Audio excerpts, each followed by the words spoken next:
Hi, Priscilla McKinney here, Mama Bird and CEO at Little Bird Marketing. I'm so excited to announce finally my book is out. Collaboration is the new competition. Why the future of work rewards a cross-pollinating hive mind and how not to get left behind.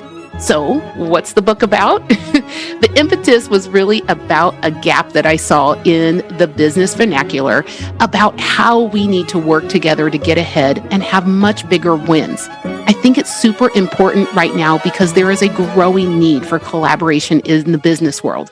And I made this book super practical. In fact, the chapters tell you how many minutes it's going to take for you to get through them. I know you're busy, but these kinds of ideas are going to, I hope, permeate into your thought process and help you get ahead quicker. The first part of the book is about what is the state of affairs in business and why I believe collaboration is really needed. And it also goes on to explain these are the fundamentals that need to happen so you can have collaboration. So once you set yourself up for the win, then it's not always smooth sailing. And I finished the last half of the book giving you 7 different anchors that you can use as a practical tool in order to make sure you stay on course. So in a time when business has never been more complicated, this book offers a fresh and, in my opinion, much needed perspective. It moves away from that idea of linear success and instead brings people together to give you a competitive advantage. Visit PriscillaMcKinney.com for more information.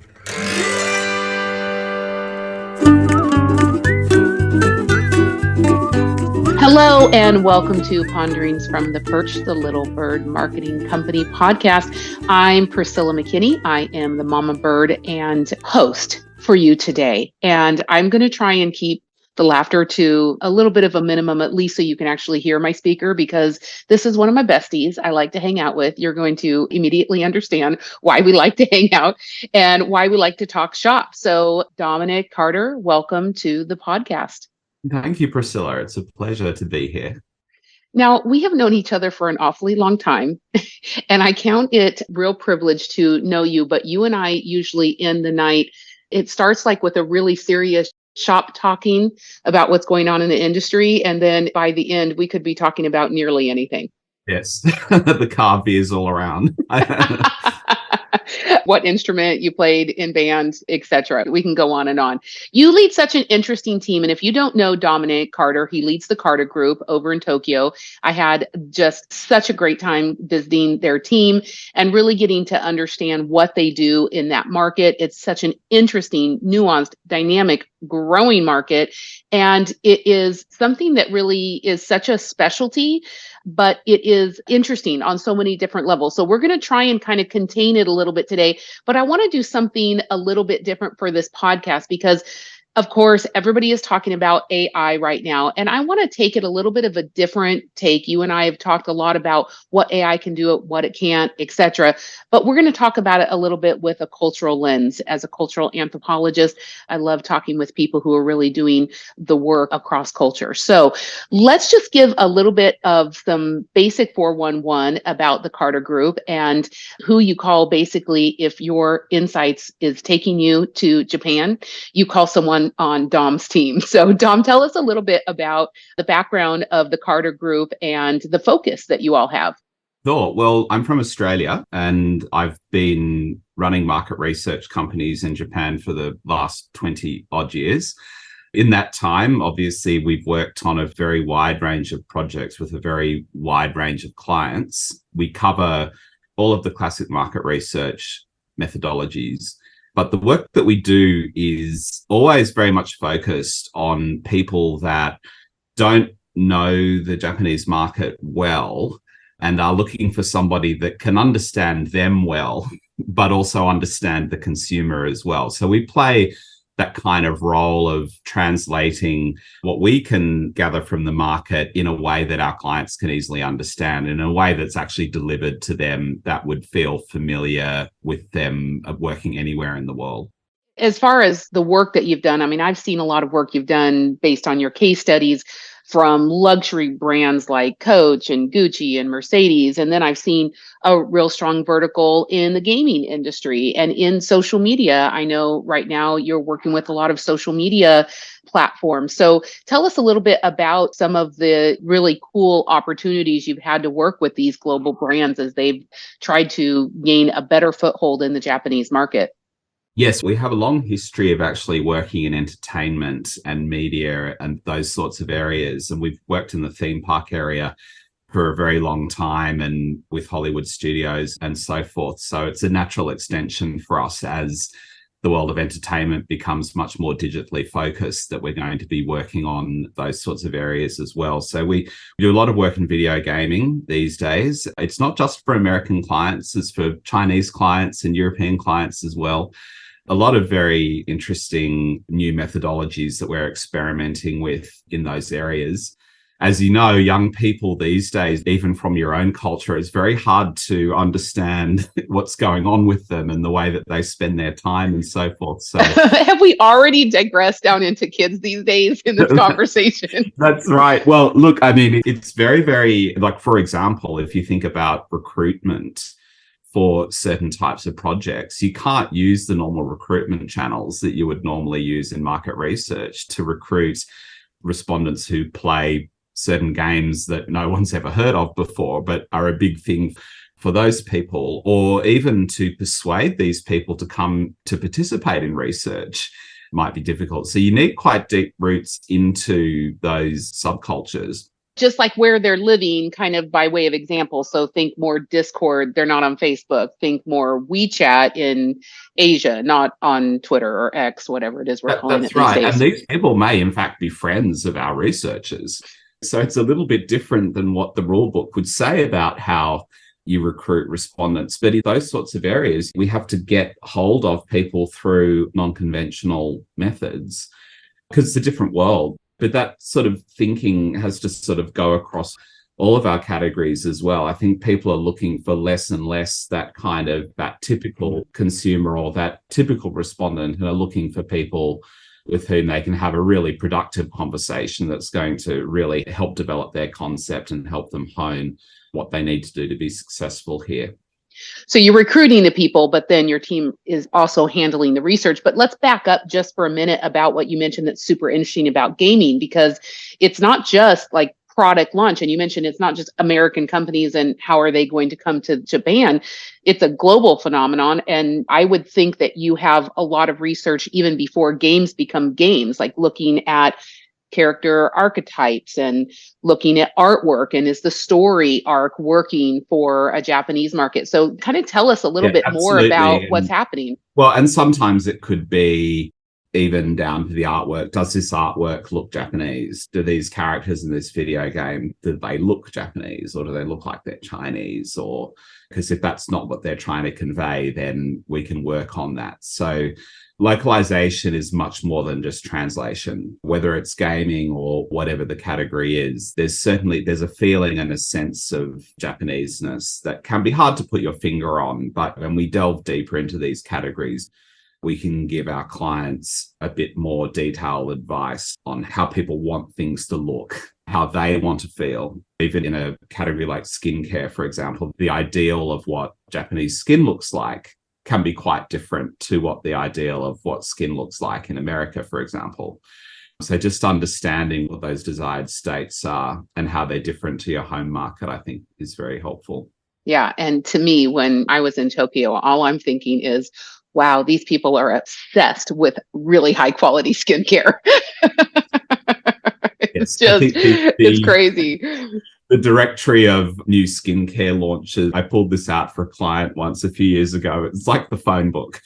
Basically, it's a highly, highly competitive market. To be able to find your place within that can take some work. And I think that it does take spending some genuine quality time with users to work out what they want and how you can help them. Okay, so let's talk a little bit about that, because I want to unpack a little bit what you said about gaming without going necessarily into the methodologies. But you said right now you are doing a lot of really interesting new methodologies in gaming. And then you and I ended up talking about AI, and AI is just one of several new things that you're incorporating into methodologies. But you told me something about what you had just used ChatGPT for that was kind of interesting and eye-opening. So tell my listeners Well, a little yes, bit I thought about that this might story. Yeah, I thought it might be a nice one for the non-technical researchers out there. But I mean, I have no special insight into the mechanics of how something like ChatGPT works, other than a general understanding. But I did have a project where we had to write 25 concept statements recently. And I thought, oh, my team looks very busy, so how about I write them? And then I thought, well, I don't want to write 25 concepts. Wait a minute. I'm the I CEO. might have a weekend, right? And then I realized it took a little bit of work, but then I realized that actually, yes, I could copy and paste the product's homepage into ChatGPT with the right prompting, could get it to write a pretty competent summary, which we could then turn into a consumer-friendly concept statement, which we could then translate into Japanese. So there's a few steps there. And actually, the translation into Japanese that ChatGPT does is better than, in my opinion, is better than Google or DeepL or even those very impressive tools. So, of course, we have to check them. And our team checked all the concepts and checked it with the companies as well, just to make sure that everything was faithfully executed. But one of the advantages of that approach was there really wasn't any bias from the researcher in terms of how those concepts were written and how they were presented. And I think that's, apart from the time saving, I think that's actually a genuine benefit and respondents in a traditional way. But the way we got to the concepts was aided by AI. So I think it's a good modest case study of how we can use AI to increase productivity and ultimately to improve quality as well, I think. Yeah, you and I have talked before about AI being a great tool to just free up some time for that amazing analyst you have, one who has really steeped themselves in the Japanese culture, someone who understands these two worlds that might be colliding in any given moment, freeing up some time for them to not deal with the avalanche of data, but actually get to spend their best and brightest time on thinking about the nuanced differences and how do I go about validating this. So tell me a little bit about that cultural nuance that you all just live in all day long. I think as a foreigner living in Japan, you spend a lot of time and a lot of energy on interpreting everything around you because things are not told to you directly a lot of the time. And that's a feature, indirectness is a feature of Japanese culture. You need to be aware of it when you're doing research as well, because respondents will not always answer your questions directly.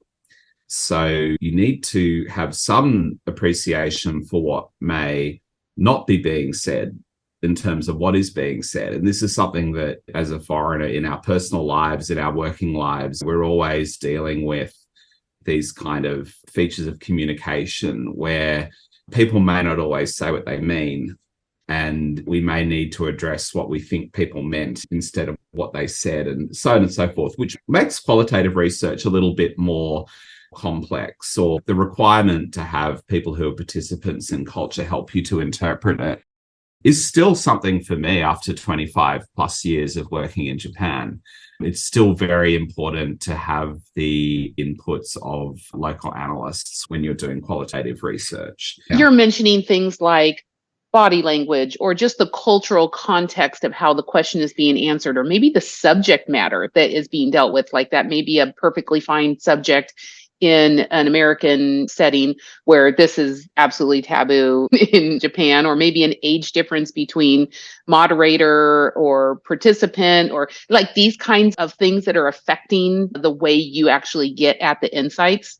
Yes, I think it all comes down to rapport. And there's no hard and fast rule. It's not necessarily the case that you have to have a young moderator with a young group of respondents, but the moderator has to be able to be in a state of good rapport with them, a state of appropriate rapport, where the respondents they'll feel comfortable sharing freely. And some moderators are better at that than others. Some just have a natural skill, which is actually hard to pin down. We like to keep those moderators in our team because they're very hard to find. So we're not looking for mechanical regurgitations of a discussion guide.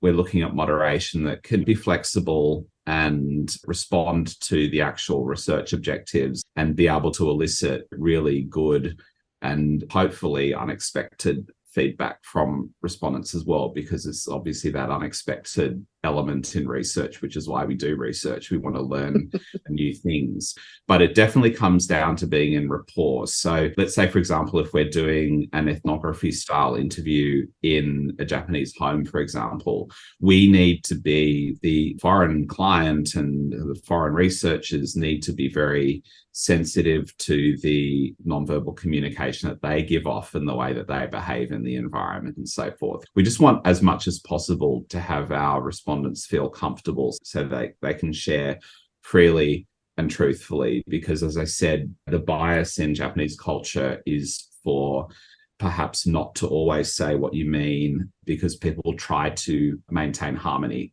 Safety and rapport instead of harmony is really what we're going for when we do our work. So that requires a really good moderator, and it requires also good interpretation of what we think that we're seeing out of that work. And of course, that's an interplay between our client, between our researchers, and even our researchers who are non-Japanese, our researchers are Japanese. And I think when we sometimes challenge each other throughout the process, I think you get a better outcome. Let's take a short break. As a business professional, mastering social media is no longer a nice-to-have set of skills, but a fundamental need in order to advance your career and exceed goals. A lot of people are interested in learning social selling techniques for revenue generation, network building, and maybe even to advance their thought leadership. But what is actually needed is a practical and repeatable system to digitally transform whole teams.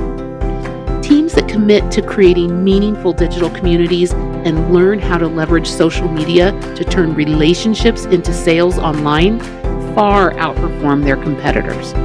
And companies that commit to investing in their teams to increase their personal social influence reap the benefit of increased brand awareness and positive upticks in company reputation. Social media is natural. It's cost-effective, and it's an easily leveraged tool at anyone's disposal. What is lacking is an effective and proven system that trains sales, marketing, HR, and executives alike to move from social selling to complete digital transformation and into digital dominance. Our 12-week social selling course is a practical, hands-on experience. It's taken over time specifically to address the needed mindset shifts, the changes in habits and behaviors, and all of this while implementing new skills. You will learn how to network effectively and at scale, build rapport with targeted audiences, expand your influence, and become the go-to authority in your area of expertise. So this is not a quick tips and tricks for LinkedIn success flash in the pan. It's a commitment to changing the way you show up online and experience career-shifting breakthroughs. This is expert instruction in small cohorts with personalized one-on-one coaching. If you're interested, go learn more at littlebirdmarketing.com/social-influence. Oh, I would totally agree with that. And a team that is really out for that next major aha. So kind of to put it the way you did is, if you want to sum up what you've already know, use AI and some other tools and let's get a good summary. But if you want to really have that moment of that serendipity with a moderator where someone finally kind of lets go of the thing that is surprising and hopefully can move brands forward, you do have to be in that appropriate rapport, and you have to just know the context in which you're sitting. Yes. But like, research is about finding out new stuff. To be really simple about it, we want to find out stuff that we didn't know before. So by definition, if it's coming out of generative AI, it's something that people knew before, which is great that people knew it. And not everyone knew that people knew it. Now we all have access to that. But the only way that we can get to really sort of out of the box solutioning for our clients is still working with respondents in the way that we were saying, being in good rapport, having good moderators, and getting them to give us actually new and exciting insights that then we can implement. And that has to be done face to face. You cannot replace that with synthetic respondents and that kind of thing, even though it's very interesting for certain applications. When you have a real problem or a client needs a way to get out of a current pattern of thinking or make a genuine breakthrough, we have to go face to face with people. Okay, I think that's the mic drop here. I love that. But I've got you in the hot seat. So I'm going to put you on the spot just a little bit about some myth busters about the Japanese people and culture and their buying habits and what you hear in consumer insights, because there can be people still who say, you know what, look, we've got this product that does really well in this place in Asia, or it's done really well in the US market or wherever it is. And we think with a slight tweak, we can enter the Japanese market and make good on it. So in all of your years of experience, let's just bust a few of the myths that you think people come in thinking the Japanese people or the Japanese culture are this, but actually it's quite different. So give us a few of those examples. Yeah, I think the danger zone is when you've been very successful in a market like the United States or Europe. And so you've had some experience with moving out of your home market, and then you come to Japan and you believe that the playbook can be applied here. But usually there is some level of adaptation that needs to be done. It could be in the product, it could be in the packaging, it could be in the communications, it could be in the level of claims that people are making. I mean, I've had clients come in where literally we've had to change everything. Like I'm thinking of a skincare product, for example, here, like the packaging is wrong, the promise is wrong, the formulation is too strong. For a good example might be in Western markets, you may want to promise people a very fast effect. In anti-aging, for example, let's look at an anti-aging product. We might want to say, okay, this product is going to produce a visible difference in your wrinkles within 4 weeks. Now, and clinically proven, and here are the before and afters and all this kind of thing. But your average consumer in Japan looks at that and they think of the downside. They, oh, okay, that sounds interesting, but it could be dangerous. Or have they tested that product on Japanese skin? Because Japanese skin is different. A very, very strong perception that Japanese skin is different to any other skin in the world. And there is actually some evidence to back that up. That may be physically true, but certainly psychologically true. So they're the sorts of things that you need to do. So packaging may need to be changed. You may need to do much more work convincing people that your product is safe. And you also, in the bigger picture, you may want to look at what are ideals of beauty, whereas in Western markets, we may think that it's an ideal when you're 60 to look like you're 50. Whereas in Japan, people may want to look 60, but they may want to look like an excellent 60. I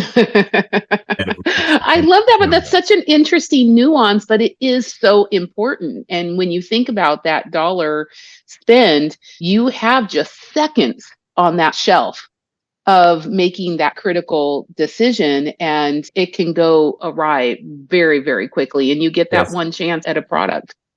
Well, if you're trying to communicate something that may be aspirational in your home market, it may not have the same impact here.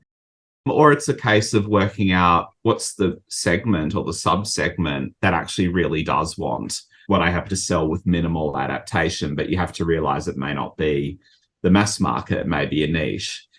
I always think about the example of US automakers who have, over the years, made several attempts to sell their cars in Japan. I remember there's one project I worked on years and years ago for Ford Focus, which is a small car. And Ford was trying to sell the small car in Japan. But Japan's kind of like the home of the small car. So why would you bring a small American car with all of the perceptions of American car quality at that time that people held in Japan, which were not particularly positive? Yeah, I was going to say, you mean lack of quality. Okay. Well, yeah, and certainly Japanese have a very strong perception that their own domestically made products are higher quality than everywhere else. But that's not the reason why they buy imported products. There's other reasons why people buy imported products. So in that sense, it would have made a lot more sense if Ford, for example, would have like really pushed their huge SUVs in Japan, which sounds completely counterintuitive because Japanese have small, narrow roads and small garages and so forth. But there is a market in Japan, especially in Tokyo, or there certainly was at that time, for very large American SUVs, and had very strong image and could have made more of an impact than what they were doing at that time in that sector. So trying to sell into areas where Japanese local competitors are very strong without having something that's actually unique or superior or can actually make a difference to the way that people perceive the category. I think that's a really important point when you're coming into the market, that you've got something that actually will make people think differently about the category. So if it's coffee, classic examples, when Starbucks came into the market, that really prompted a different way of thinking about the category. So you've really got to think about where you can make your impact as well. There's adaptation that needs to be done. And we need to, honestly speaking, do quite a bit of research sometimes in terms of working out how to do that successfully. But I think the payoffs are definitely there if you spend the time. If you're just going to want to apply your playbook that works in the US or Europe and apply that into Japan, it may not work. The other point that's kind of interesting is when you do this work in Japan, you'll usually find that in the rest of Asia, there's less work for you to do. Because if it's sort of an old saying, if it works in Japan, it'll work in the rest of Asia. To some extent, what Japanese are into is actually has a lot of weight in Asia as well. So you'll see even to this day in markets like Singapore, on the sides of buses, this is the number one shampoo in Japan. Japan has some clout in the rest of Asia culturally. Right. And you've done a lot of work in the luxury market. And there again, that's about aspirational purchasing, and it's about very nuanced reasons for buying. That's right. And in that, just in that luxury sector, there's so much channel fragmentation now that really understanding the buyer and how they interact with the brand. For example, what is the role of retail now in where there are parallel import channels, there are brand-owned channels, there's secondhand sites, there's all of that playing into that set of touch points that people have. So where are you going to invest in physical, and what's the purpose of that touch point as well, is something that I think requires a lot of time spent with your buyers and some genuine understanding. Okay, we don't have a ton of time left, but I really want to ask you this question because nobody has answered it on my podcast before. And we just talked about the idea of mistakes you can make trying to bring your product or service over to a different market, and you can lose that opportunity for a brand launch. But I also want to hear a little bit from you about a mistake people could make about the generational differences, or more specifically, the difference in demographics. So just give everybody just a kind of a short view of what the age spread is in Japan and why you have to be very careful to be representative in qualitative research in that market. Yes, the structure of the population in Japan is very interesting in that there are so many older people compared to younger people. In fact, there's never been any society in the history of the world that has a demographic structure like what Japan looks like now. So we have a very, putting it into sort of terms that sort of Americans would understand in terms of generations, like that sort of baby boomer generation in Japan was very big. And the children of the baby boomers are a very big cohort in the population as well. So the largest year in the Japanese population now is people who are born in 1974. After that, it really trails off. There are really a lot fewer younger people. So we have this very large seniors market, and we have also a very large market for people who are looking after seniors. Okay, I say easy now. Easy how you describe people who were born in 74. I'm gonna warn you. I'm a little close to that. In full disclosure, I was born in 1974, so I'm sort of part of that in a way. But understanding the structure of the population, I think, is very important in terms of understanding what your opportunities are. And that doesn't mean that there's no opportunity selling to younger age groups. In fact, there's great opportunity selling to younger age groups because their scarcity value makes them very interesting as consumers. And salaries are just going to go up and up and up and up. If you're a young Japanese worker, you've got a pretty bright future ahead of you because there's so few of you.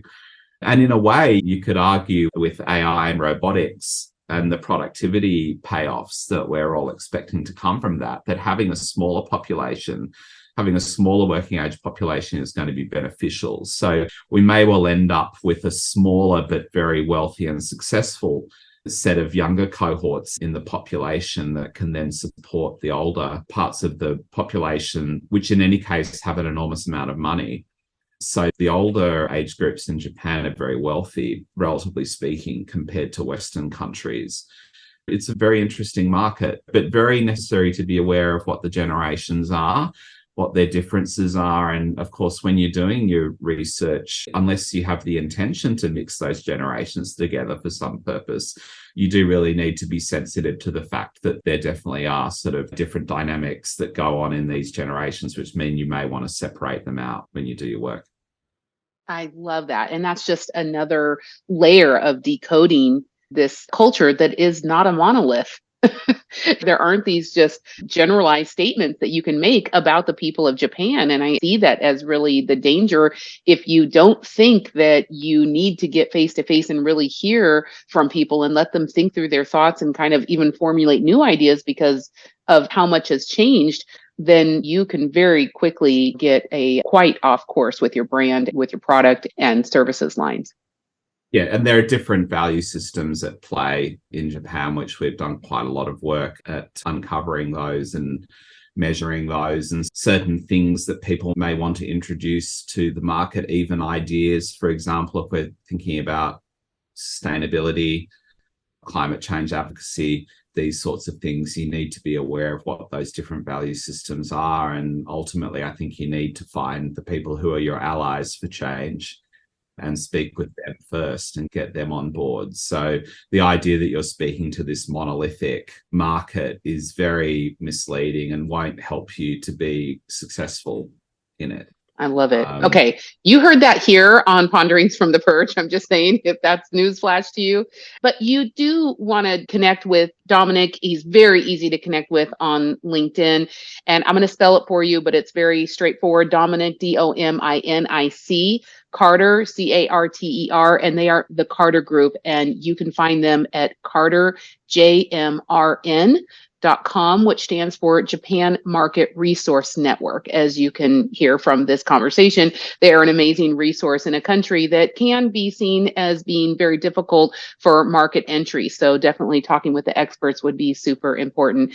Dominic, it's always super fun talking to you. And I feel like my degree means something when I talk with you. So I feel good about myself. That's good. No, it's always a pleasure, Priscilla. Thank you.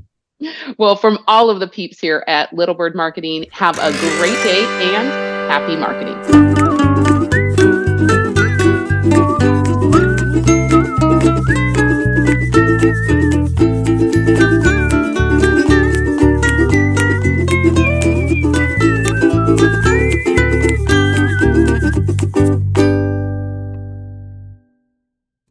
This podcast is a part of the C-Suite Radio Network. For more top business podcasts, visit c-suiteradio.com.